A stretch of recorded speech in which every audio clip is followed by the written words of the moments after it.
ओम साई राम। श्री साई सच्चरित्र अध्याय 50 भाग 3। श्री टेम्बे स्वामी का दूसरा अंश।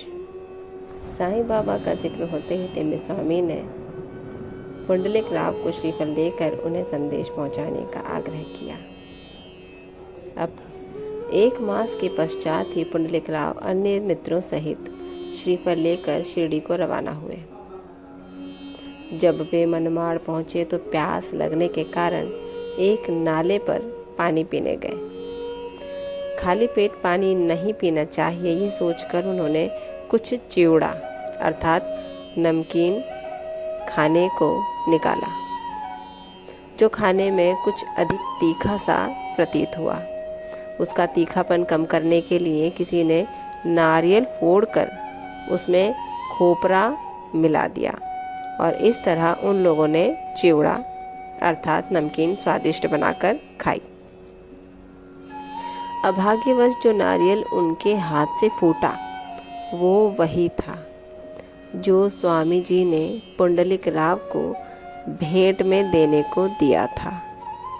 शिरडी के समीप पहुंचने पर उन्हें नारियल की स्मृति हो आई। उन्हें यह जानकर बड़ा दुख हुआ कि भेंट स्वरूप दिया जाने वाला नारियल ही फोड़ दिया गया है।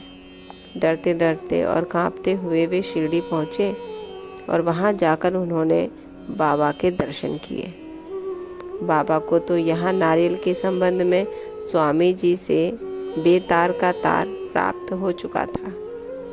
इसीलिए उन्होंने पहले ही पुंडलिक राव से प्रश्न किया कि मेरे भाई की भेजी हुई वस्तु लाओ।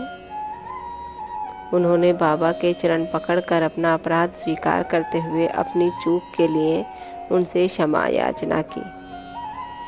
वे उसके बदले में दूसरा नारियल देने को तैयार थे, परंतु बाबा ने यह कहते हुए अस्वीकार कर दिया कि उस नारियल का मूल्य इस नारियल से कई गुना अधिक था और उसकी पूर्ति इस साधारण नारियल से नहीं हो सकती।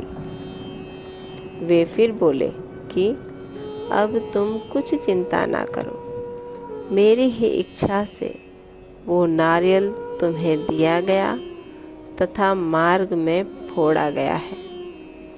तुम स्वयं में कर्तापन की भावना क्यों लाते हो? कोई भी श्रेष्ठ या कनिष्ठ कर्म करते समय अपने को कर्ता ना जानकर अभिमान तथा अहंकार से परे होकर ही कार्य करो, तभी तुम्हारी शीघ्रता से प्रगति होगी। कितना सुंदर था उनका यह आध्यात्मिक उपदेश। ओम साई राम।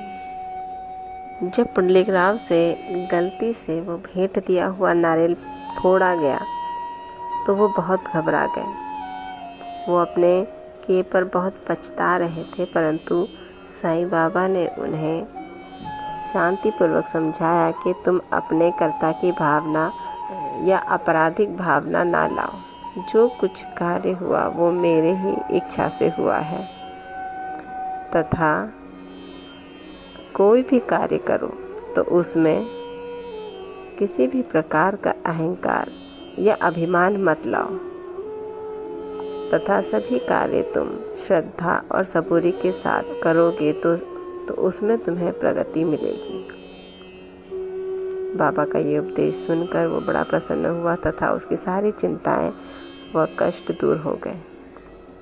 इसी के साथ ये अंश यहीं समाप्त होता है। कल अगला अंश 4 में श्लोक का अध्ययन होगा। तब तक ओम साई राम। बाबा आप सब पर कृपा रखें, आपको आशीर्वाद दें और कष्टों से दूर रखें। ओम साई राम।